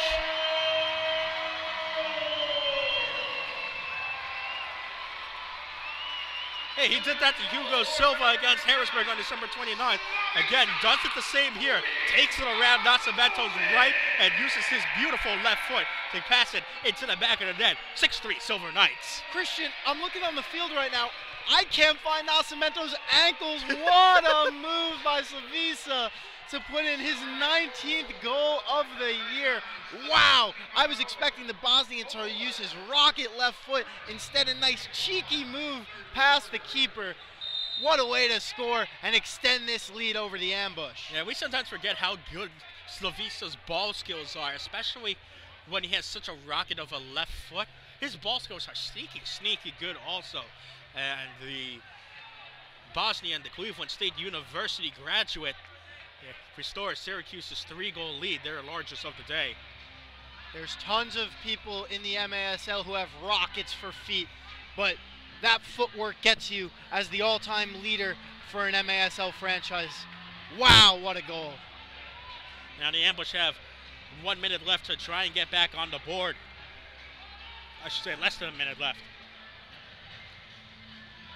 Nestor Hernandez tries to go off the points, actually goes right to the feet of the referee there. And Patrick Thompson wants to go for a run, but James Thomas able to get the ball over to Nascimento. Syracuse starting to pressure. They want to be careful that they don't let the ambush get into another fast break and score before the quarter ends. Yeah, Bordeaux and Schindler able to work together there to get the ball away, though. And Schindler looks long for Tavernese, battling against Hernandez there. And Hernandez able to get the ball back to Nascimento. Not much time left to get another chance in this quarter as Kostakis gets the ball to Everton, but that will be the end of the third quarter. We're playing 3 here at the onset of War Memorial Arena. Silver Knights with a 6-3 lead over the St. Louis Ambush. We'll be back with quarter number 4 here on MASL.TV.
Okay, Silver Knights fans, we're in section 22-23, coming in the middle, so 22 and a half. So this year's St. Patrick's game is also Bison on Baldwinsville Youth Soccer. Welcome back to the onset of War Memorial Arena, and again, the Syracuse Silver Knights lead the St. Louis Ambush 6-3. And as we have been doing all night long, we are going to update you on what's happening down in Lakeland, Florida, between the Florida Tropics and the San Diego Sockers. Currently, we're approaching the end of the second quarter in that game, and San Diego has tied it up with 2 goals in the second quarter. Goals from Ricardo Dieguez and Marco Rodriguez have tied the game up at 2 between San Diego and Florida. So a very tight game there between the MASL Pacific Division winner and the current third-place team in the MASL in Florida. They have work to do if they want to match Syracuse here as they lead 6-3. The Silver Knights do over the Ambush as the men in silver and black get us going here in the fourth quarter. It's going to be a very exciting weekend for the Eastern Division races. Both the Silver Knights and the Tropics play 2 games this weekend against the same team. So tonight might be a preview of what's to come for both teams. Obviously, both in desperate need of wins as they fight for that second place position and a chance to make the Ron Newman Cup playoffs. Yeah, both teams need every win that they can get. Syracuse only leads Florida by half a game. Both teams with very tough schedules. Games against Baltimore and Milwaukee still scheduled for both teams as well. Also for Florida, their road gets really tough because after this weekend, Florida does not play a game at home anymore. And they have to play San Diego tonight and tomorrow. Syracuse plays St. Louis tonight, and they play them again on Sunday. No foul called here on Patrick Thompson, as Patrick Thompson slow to get to his feet here after the foul. Another foul called here as looks like Kozakov is taken to the ground. 13:42 left to go in this fourth period, so we're not to the 6-3 lead. In the third quarter, it was Everton and Vladimir Kozakov who get the goals for the ambush, and for Syracuse, Nate Bordeaux and Slavisa Udipovic, the goal scorers. Slavisa now with 2 goals, giving him a grand total of 19 on the season. Still trying to chase Tavernisi's team lead of 23. Tavernisi led the Syracuse Overnights last year with 26 goals. Obviously, again, that was in a 20-game season. He has 2 more games to best that mark this year. And both players not only have been great all season long, but just looking at their last few contests overall, Slavisa, including this game, over the past 3, 9 points. Tavernisi, 16 over the last 6. They've just been so good, and they've been so important for this team's success all season long. That's why they are in the position they are, trailing Baltimore, of course, in the Eastern Division, but right where they want to be at the end of the year. Mostly home games to close out their season. Florida trailing them, not by much, but they're behind Syracuse in the position it wants to be if they want to make the MASL playoffs. Coughlin with the restart here with 13:35 left to go in this fourth quarter. He looks long for Bo Yelovak.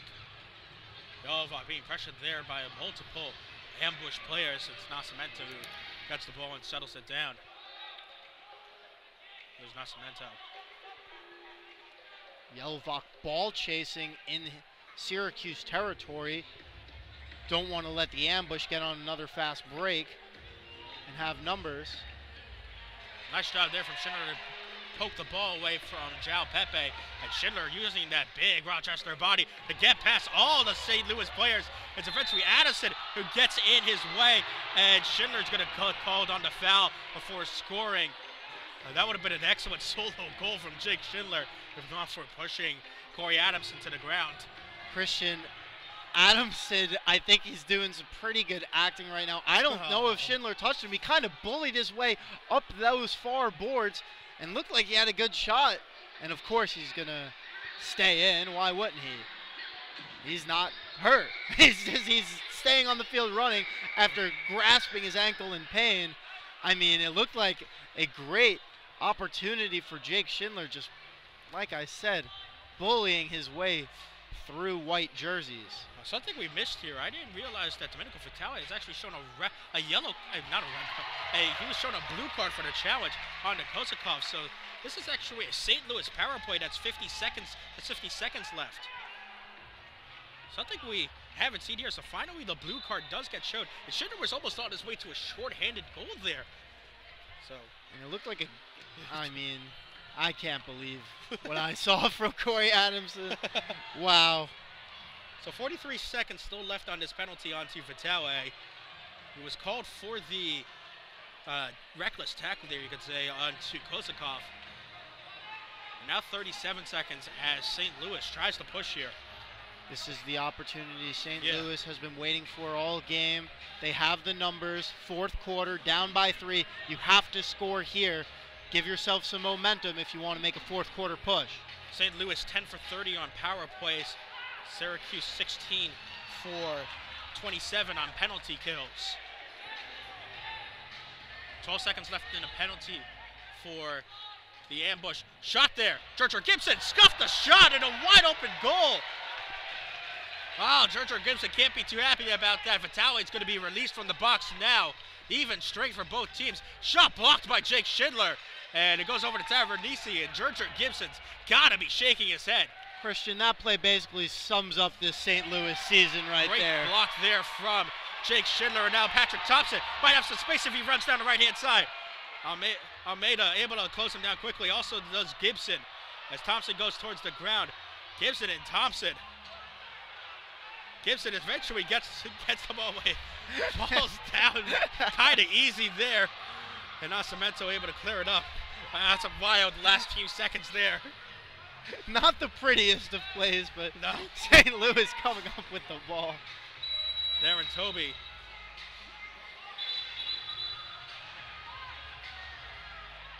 Whistle came Late. really whistle as all the officials now coming in to talk.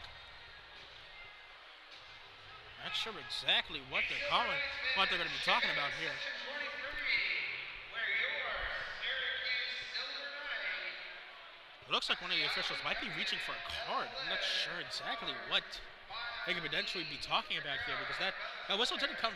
That whistle didn't look like it came from the field officials. It looks like it came from the officials in the penalty box. Yeah, I mean, I haven't seen anything on the field that could have symboled a stoppage right now. But there's a blue card issued.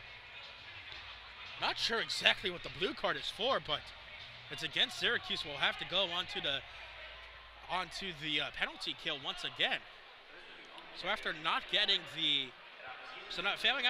to convert on their first penalty, the Ambush will have yet another opportunity to pull this game within 2 here. Not sure if it was either too many men on the field or unsure, but it's Liam Callahan who has to serve the penalty into the box. Yeah, and the officials went to the bench to pull Callahan. I mean, Yeah. I don't know, Christian. I'm baffled. They don't tell us anything up here. No, We need the information. So still kind of in the dark to see what will happen, but nonetheless, it is a penalty that Syracuse will have to kill once again. Penalty power play unit for St. Louis as Everton fires a shot. It's Everton, Gerger, Gibson, Lucas Almeida, Jao Pepe, and Corey Adamson as Gibson's shot goes right into the hands of Andrew Coughlin. The penalty kill unit for Syracuse is Jake Schindler, Domenico Vitale, Darren Toby, and Bo Yelovak, who's running down the boards. Again, Syracuse doesn't have a shorthanded goal this season as Yelovak gets it away to Darren Toby, and now Jake Schindler has it. Schindler holds down the ball. He's looking long for Yelovak, but can't find him, and Nascimento will get the ball over to Almeida. 1 minute and 7 seconds left in the penalty. So Syracuse has done a good job so far, killing half of the penalty off. We're at 1 minute now left in this penalty. Christian, the kill has been good all game long. We didn't even realize there was a penalty Yeah. until halfway through last blue card. A little more weird this time as Everton now. Now we just don't know Yeah. why. We know it happened. We just have no reason. So this is a weird stoppage play. Gerger Gibson blocked there by Vitale, and then Yelovak tries to get the ball away from Almeida. Adamson wrestling in the box there, and Addison's going to be called for the foul. 33 seconds left in the penalty, 9:28 to go in this fourth quarter. It is 6-3 in favor of the Syracuse Silver Knights. Silver Knights fans, pull out those blue tickets and got the winning ticket for tonight. A unique position for Adamson to try and block that ball. One hand across his chest, the other covering Jake Schindler has down space down the below. left-hand side. Everton closing him down. Schindler using that big body to force him away. And it's eventually Adamson who gets back there. Double coming from both men. Darren Toby has it. It's a great short-handed opportunity for Syracuse. Yelovak can't get the ball away as Schindler comes off for a change. It's Ben Raymond who goes on in his place. But 7 seconds left in the penalty. Syracuse has all but assured himself another penalty kill. 1 second left. There goes Callahan rushing out of the box here. Lucas Almeida, and that shot goes over the bar. Excellent. Still in play though, as Everton now has it. Everton looking for someone, and Gerger Gibson finally gets his goal.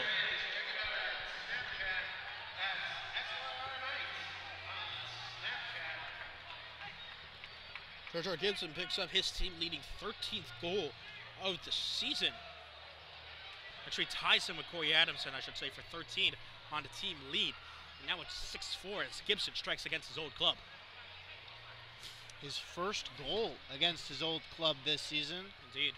None in the first 2 matchups between the Ambush and the Silver Knights. Here's when Gibson's been looking for that goal against the Syracuse Silver Knights. Finally able to get it. And now Syracuse down to a 2-goal lead now.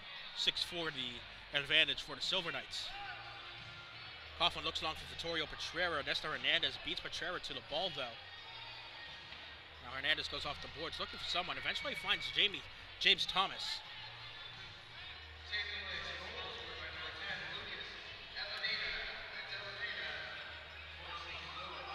Nascimento is over for Schmerman.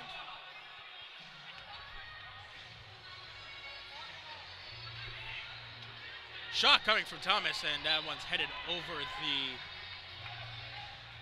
into the netting, and it's going to be a corner kick for the St. Louis Ambush. Ambush have to start being a lot more aggressive. 8 minutes to go in regulation. You're only down by 2 goals. Have to start taking shots just like Almeida did right there. Shot coming from Schmerman. Blocked there in front by Rape. And then here comes Patrick Thompson. Great job from Thompson to get the round. And here's Slavisa, who's free down the right-hand side. Slavisa holds it up.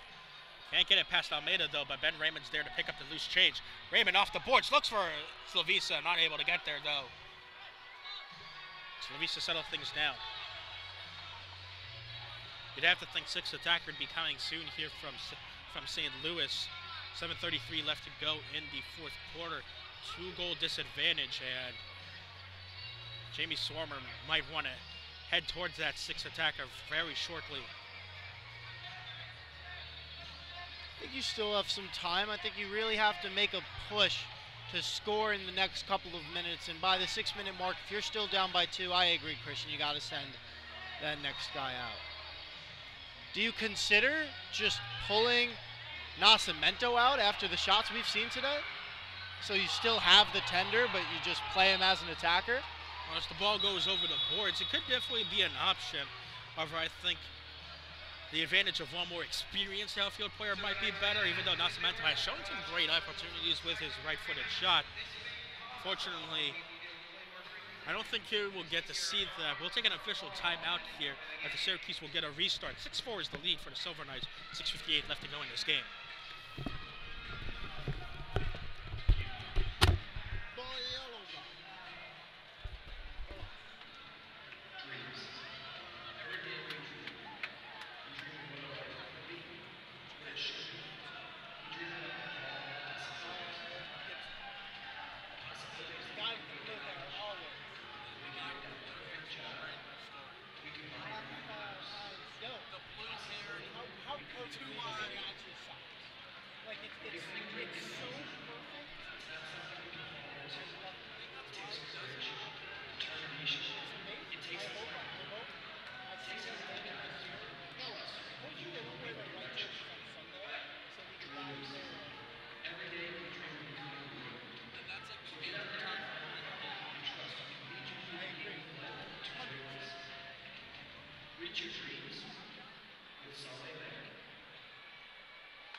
Back here to restart here with 6:58 left to go in this fourth quarter. Syracuse 6-4 lead over the St. Louis Ambush.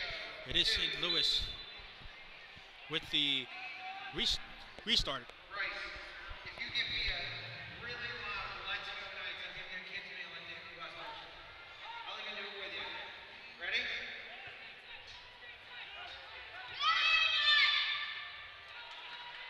Interaction always makes it much more fun. So Syracuse here restarting with 6:35 left to go in this fourth quarter. One for you. As St. Louis looks to try to get something going. No one with a 6 attacker jersey yet on the St. Louis bench. So Doesn't look like they will go to it just yet, but with time winding down, that option becomes more and more prevalent. So Nascimento holds the ball at midfield. Here's Duarte. Down over to Kosakov, I should say. St. Louis, I understand trying to set something up, but the way this game has been going, they're way better off just pushing and being way more aggressive. The set pieces haven't been working against the Silver Knights defense really all season long. It's just a lot of shooting and fast breaking and aggression is what's going to win this game. Sure just like shots like that. Very good shot there. Looked like that was on the right-footed shot of Richard Schmerman there. And that one just sizzled past the back post of Andrew Coughlin's net.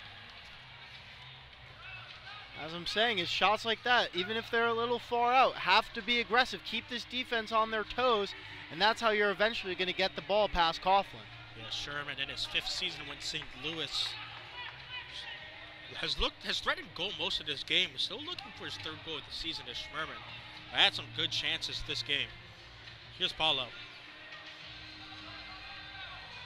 Kostakis. Paulo, right-footed shot. Can't find the net, though, as Acosta couldn't control the ball, and Yelovak gets it away. Here's Callahan. Over to Schindler. Syracuse being conservative right there. It could have had an opportunity to push and score with Paulo heading towards the net. Instead, just pulls it out, wasting a little bit of time and getting everything set up on the offensive end.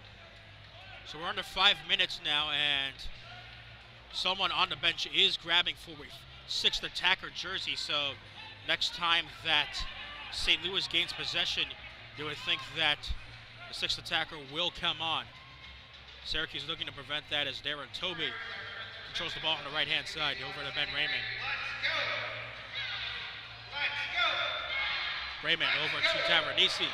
Now back over to Patrick Thompson. Thompson over to his left foot. Goes off the boards. Tries to find Joey Tavernisi with a beautiful goal.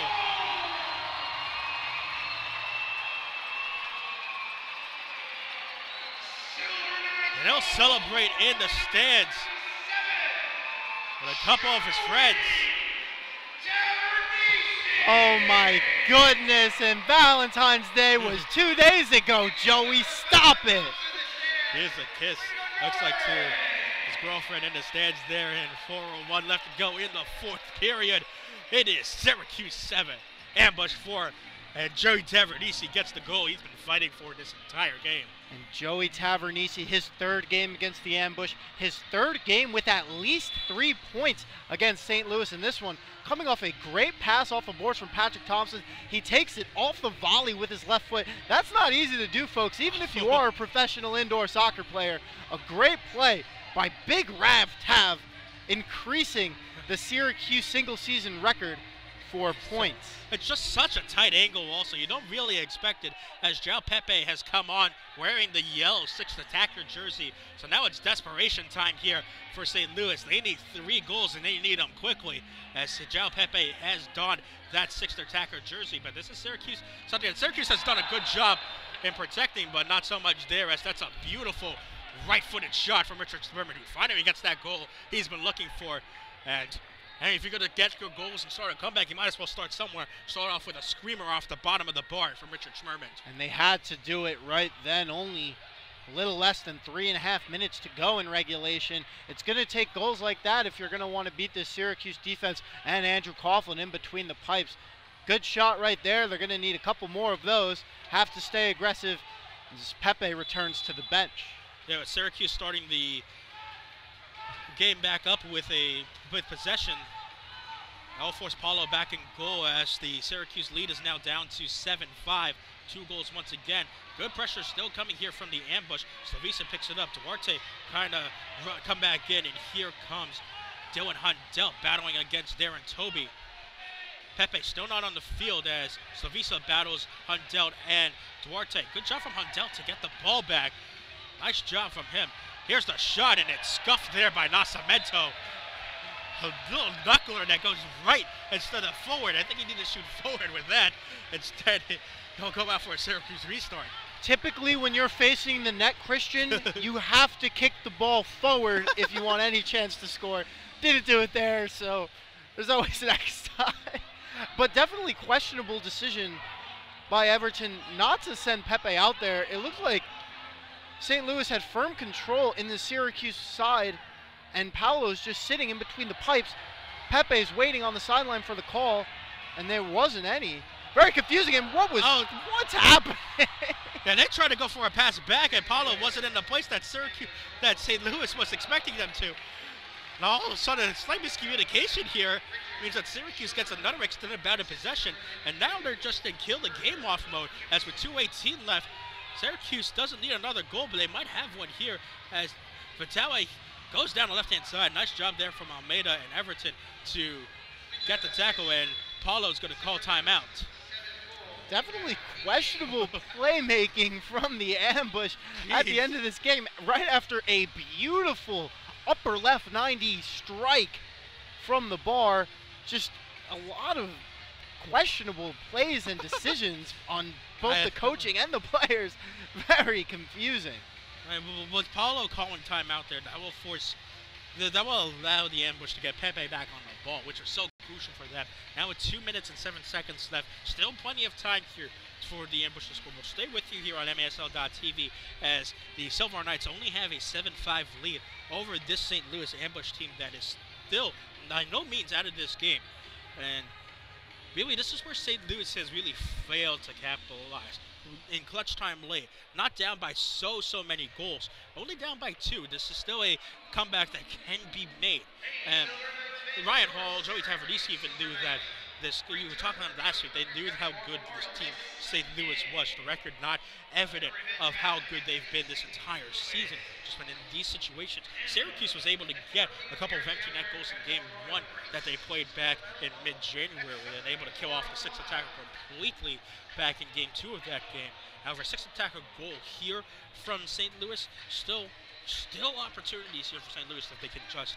And absolutely, especially looking at the way that they've played in this second half, they're actually beating Syracuse 4-3 if we started this game in the third quarter. Of course we didn't. Syracuse got out to a great 4-1 lead, but now the offense really looked a lot cleaner for the ambush for probably the first 25 minutes of the second half. In the last 5 minutes, I mean, very, very questionable play.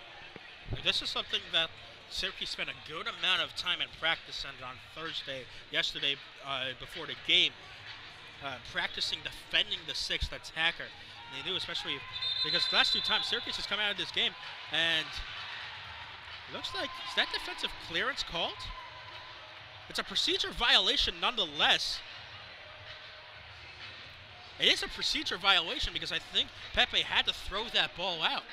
I'm not sure exactly what it was, but instead it's a top of the arc opportunity for Syracuse, and Thompson's got to run off because look who's coming on, Slavisa. Schindler just passes it back to Slavisa because Syracuse is just in clock kill mode now. And Christian, that's what I'm talking about. I mean, they had an opportunity to go 6-on-5 up with just over 2 minutes to go. You're only down by 2 goals. You can't make the mental errors like that. That's what brings you to 3-16 on the season. Oh my goodness, just poor play. Yeah, still more danger here because you got this Pepe who's got to play as the goalie. No Nascimento in goal, and Syracuse realizes that. Still a ton of pressure, and now corner kick as a push comes here onto Vitale, and now the tension's running high as it looks like that was Schmerman who shoved Vitale at the end there. A lot of frustration on the St. Louis side. They know that they can beat the Syracuse team. They played like it in the second half. And they're definitely just frustrated about what's happening in these closing minutes. Vitale goes off the boards, almost found Tavernese with another acrobatic goal, but now St. Louis wants to break. They might have numbers, but it's a good job there from Vitale. And Vitale pushes Everton down. That's a little retaliation there from the push from Schmerman. So Vitale's not happy right now. Oh, wow. What a chippy game towards the end of the stretch. We've been saying how the officials have been laying in place. Still no blue card there. I like it. It got chippy towards the end of game 2 of this game. Tavernese gets the ball down towards the goal. Pepe's got to run all the way back and just gets the ball before it crosses the goal line. And Tavernese almost had a long range goal. And you know what? That probably doesn't happen if you have Nascimento back there. No. But this is sixth attacker time. This is desperation time for St. Louis. They're running out of time to get these 2 goals. Still is possible with under a minute to go, but time is running out. Corey Adamson, left-footed effort, goes towards the boards. Georgia Gibson.